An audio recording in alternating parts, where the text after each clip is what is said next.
고요한 묵상의 시간, 우리 영혼의 양식이 되는 말씀 앞에 함께 모인 귀한 성도님들을 주님의 이름으로 축복합니다.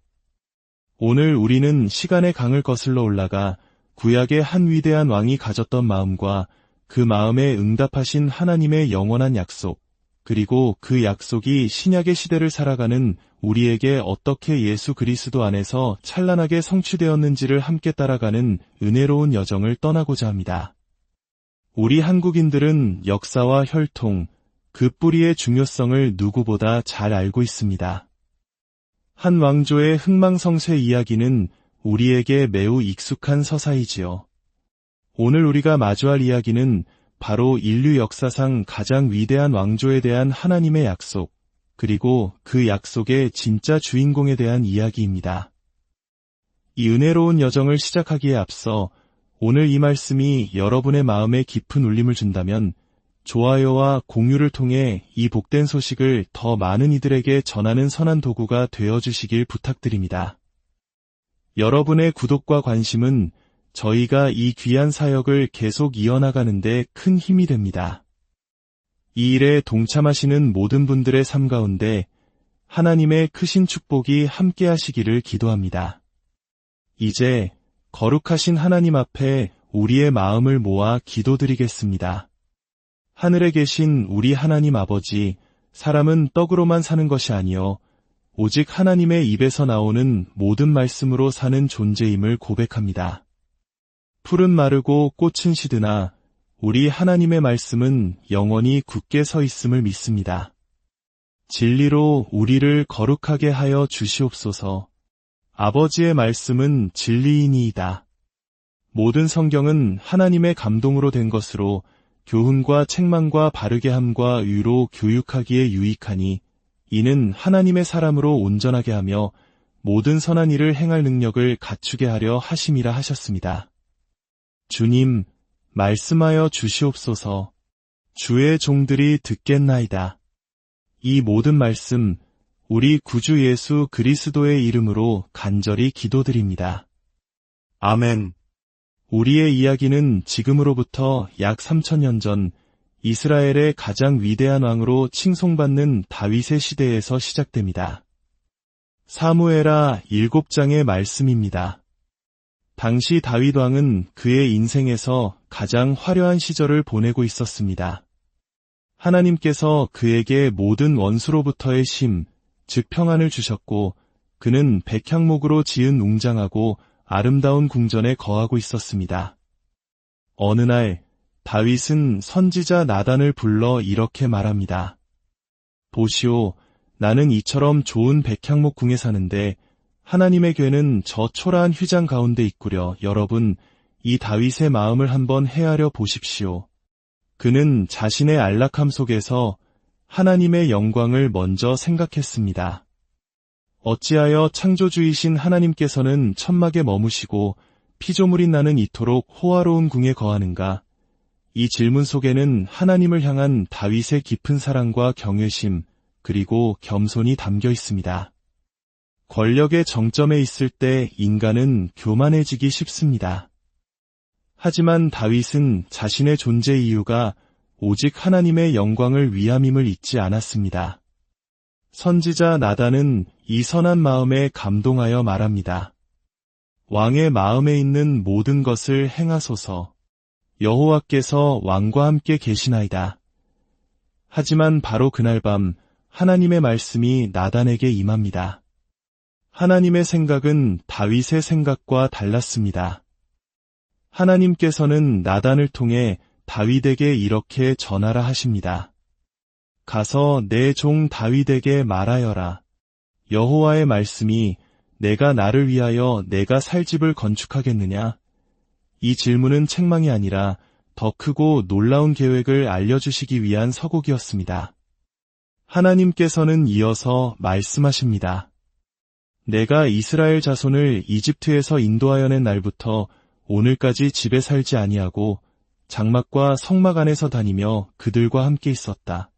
내가 이스라엘의 어느 지파에게 너희가 어찌하여 나를 위하여 백향목집을 건축하지 아니하였느냐고 말한 적이 있더냐? 이 말씀에서 우리는 자신을 한없이 낮추시는 하나님의 위대한 사랑을 발견합니다. 우리 한국인들도 어려운 시절 백성과 함께 고통을 나누었던 지도자를 기억하며 존경하지 않습니까? 하나님께서는 바로 그런 분이셨습니다. 이스라엘 백성이 광야에서 천막 생활을 할 때 하나님께서도 그들 한가운데 똑같이 천막에 거하며 그들의 여정에 동행하셨습니다. 가장 높고 위대하신 분이 가장 낮은 모습으로 자기 백성 곁에 머무시는 것, 이것이 바로 하나님의 마음이었습니다. 그리고 하나님께서는 다윗이 상상조차 하지 못했던 훨씬 더 위대한 약속을 선포하십니다. 이것이 바로 신구약 성경 전체를 관통하는 가장 중요한 약속 중 하나인 다윗 언약입니다. 다윗아, 내가 나를 위해 집을 짓는 것이 아니라 내가 너를 위하여 집을 세울 것이다. 여기서 집은 세 가지 의미로 사용됩니다. 첫째는 다윗이 사는 궁전, 둘째는 다윗이 짓고 싶어 했던 성전, 그리고 셋째는 하나님께서 약속하신 왕조 즉 가문입니다. 하나님께서는 다윗의 왕조를 세워주시겠다고 약속하십니다. 내 수완이 차서 내 조상들과 함께 누울 때에 내가 내 몸에서 날내 씨를 내 뒤에 세워 그의 나라를 견고하게 하리라. 그는 내 이름을 위하여 집을 건축할 것이요 나는 그의 나라 왕위를 영원히 견고하게 하리라. 나는 그에게 아버지가 되고 그는 내게 아들이 되리니 내 집과 내 나라가 내 앞에서 영원히 보전되고 내 왕위가 영원히 견고하리라. 영원히, 영원히, 영원히. 하나님께서는 거듭하여 영원함을 약속하셨습니다. 다윗의 후손이 왕위를 이어갈 것이며 그 왕조는 결코 끊어지지 않을 것이라는 약속이었습니다. 이 약속은 부분적으로 솔로몬을 통해 성취되었습니다. 솔로몬은 위대한 성전을 건축했고 이스라엘은 역사상 가장 큰 번영을 누렸습니다. 다윗의 가문은 그 후로도 약 400년간 왕위를 이어갔습니다. 이는 세계 역사에서도 유례를 찾기 힘든 긴 단일 왕조였습니다. 하지만 영원하지는 않았습니다. 기원전 586년 비극이 찾아옵니다. 바벨론 제국이 예루살렘을 침공하여 성전을 파괴하고 백성들을 포로로 끌고 갔습니다. 다윗 왕조의 마지막 왕이었던 시드기야는 끔찍한 최후를 맞이합니다. 열왕기하 25장은 그 참상을 이렇게 기록합니다. 바벨론 군사들이 시드기야가 보는 앞에서 그의 아들들을 모두 죽이고 그의 두 눈을 뽑아버린 뒤 쇠사슬로 묶어 바벨론으로 끌고 갔습니다. 다윗의 후손으로 이어지던 왕의 혈통이 그의 눈앞에서 끊어지는 것을 마지막으로 본 뒤 그는 평생을 암흑 속에서 살아야 했습니다. 이스라엘 백성들은 바벨론 강가에 앉아 울부짖었습니다. 하나님, 당신의 약속은 어디에 있습니까? 다윗의 왕위가 영원할 것이라 하셨는데 이제 우리에게는 왕도, 나라도, 성전도 없습니다. 당신의 약속은 실패한 것입니까? 이 고통스러운 질문은 이후 수백 년간 이스라엘의 하늘을 뒤덮었습니다. 시편 89편은 바로 이 하나님의 약속과 처참한 현실 사이의 괴리 속에서 터져나온 절규의 노래입니다. 과연 하나님의 약속은 실패한 것일까요? 구약의 선지자들은 이 질문에 두 가지로 답했습니다. 첫째, 하나님의 약속이 실패한 것이 아니다. 우리가 죄를 짓고 언약을 깨뜨렸기 때문에 하나님의 공의로운 심판이 임한 것이다. 둘째, 그러나 보라. 때가 이르면 하나님께서 옛 언약과 다른 새 언약을 맺으실 것이며 진정한 왕을 보내실 것이다. 그리고 마침내 기나긴 침묵을 깨고 신약의 시대가 열립니다.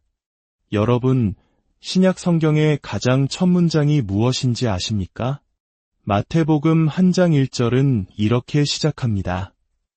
아브라함과 다윗의 자손 예수 그리스도의 계보라. 마태는 성경의 첫 문장으로 지난 수백 년간 이스라엘이 품어왔던 그 거대한 질문에 대한 답을 선포하고 있는 것입니다. 너희가 기다려온 다윗의 후손, 영원한 왕이 바로 이분, 예수님이시다. 예수님의 사역 전체는 이 약속의 성취를 보여줍니다. 세례 요한은 외쳤습니다. 회개하라, 천국이 가까이 왔느니라. 여기서 천국은 바로 하나님께서 다윗에게 약속하신 그 나라, 그 왕국입니다. 예수님 또한 똑같이 선포하셨습니다. 회개하라, 천국이 가까이 왔느니라. 그리고 예수님께서 세례를 받으실 때 결정적인 사건이 일어납니다. 하늘이 열리고 성령이 비둘기같이 그 위에 임하시더니 하늘로부터 소리가 들려왔습니다. 이는 내 사랑하는 아들이요 내 기뻐하는 자라. 이 음성은 사무엘하 7장에서 하나님께서 다윗의 후손에게 하신 약속, 나는 그에게 아버지가 되고 그는 내게 아들이 되리라는 말씀의 완벽한 성취였습니다. 하나님 아버지께서 친히 온 세상에 선포하신 것입니다. 내가 다윗에게 약속했던 나의 진짜 아들, 영원한 왕이 바로 여기 있다. 사도행전 2장에서 베드로는 오순절에 모인 사람들에게 담대하게 외칩니다. 하나님께서 다윗에게 맹세하사 그 자손 중에서 한 사람을 그 왕위에 앉게 하리라 하심을 다윗이 알고 미리 본고로 그리스도의 부활을 말하였나이다. 베드로는 다윗의 언약이 솔로몬이나 다른 인간 왕에 대한 것이 아니라 죽음을 이기고 부활하실 메시아, 바로 예수 그리스도에 대한 예언이었음을 명확히 설명합니다. 그렇습니다. 하나님의 약속은 실패한 것이 아니었습니다. 오히려 우리의 상상을 초월하는 방식으로 가장 완벽하게 성취되었습니다. 예수님은 돌로 된 성전이 아닌 살아있는 돌인 우리, 즉 믿는 자들로 이루어진 영적인 집, 바로 교회를 세우러 오셨습니다. 그분은 십자가에서 죽으시고 부활하심으로 죄와 사망의 권세를 깨뜨리시고 영원한 왕국의 왕으로 등극하셨습니다. 다윗의 왕위는 이제 하늘 보좌에서 영원히 견고하게 되었습니다. 사랑하는 성도 여러분, 이 이야기가 오늘 우리에게 주는 메시지는 무엇일까요? 하나님께서는 수백 년, 아니 수천 년에 걸쳐 당신의 약속을 신실하게 지키셨다는 것입니다. 이스라엘 백성들이 절망의 어둠 속에서 하나님의 약속이 끝났다고 생각했을 때에도 하나님께서는 당신의 위대한 계획을 한치의 오차도 없이 진행하고 계셨습니다. 그렇다면 그 신실하신 하나님께서 오늘 우리에게 주시는 약속들 또한 얼마나 확실하겠습니까? 그 약속의 성취이신 예수님께서 우리에게 이렇게 말씀하십니다. 내가 내 교회를 세우리니 음부의 권세가 이기지 못하리라. 목회자 여러분, 성도 여러분, 우리가 섬기는 교회는 연약해 보일지라도 주님께서 친히 세우시는 반석 위의 교회임을 믿으십시오. 내가 결코 너희를 버리지 아니하고 너희를 떠나지 아니하리라. 혹시 홀로 버려진 듯한 외로움 속에 있습니까? 주님께서 바로 지금 당신 곁에 함께 계심을 기억하십시오. 세상에서는 너희가 환난을 당하나 담대하라. 내가 세상을 이기었노라. 내 안에서 너희가 평안을 누리리라.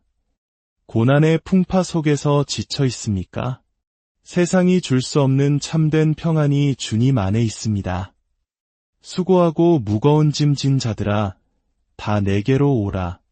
내가 너희를 쉬게 하리라. 삶의 무게에 짓눌려 있습니까? 여러분의 모든 짐을 주님께 내려놓으십시오. 주님께서 참된 쉼을 주실 것입니다. 그리고 가장 영광스러운 약속입니다.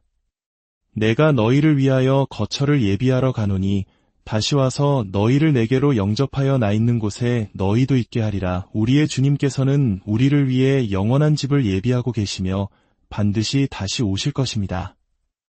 그날에 우리는 모든 눈물을 닦아주시는 주님 품 안에서 영원한 안식을 누리게 될 것입니다. 하나님께서는 다윗과의 약속을 예수 그리스도 안에서 성취하셨습니다. 그 신실하신 하나님께서 오늘 당신에게 하시는 모든 약속 또한 반드시 이루실 것입니다. 이 진리의 말씀 위에 굳게 서서 믿음으로 승리하는 저와 여러분 모두가 되기를 우리 주 예수 그리스도의 이름으로 간절히 축원합니다. 주님께서 이 말씀을 듣는 모든 분들의 마음과 삶 가운데 크신 은혜와 평강으로 함께 하시기를 기도합니다.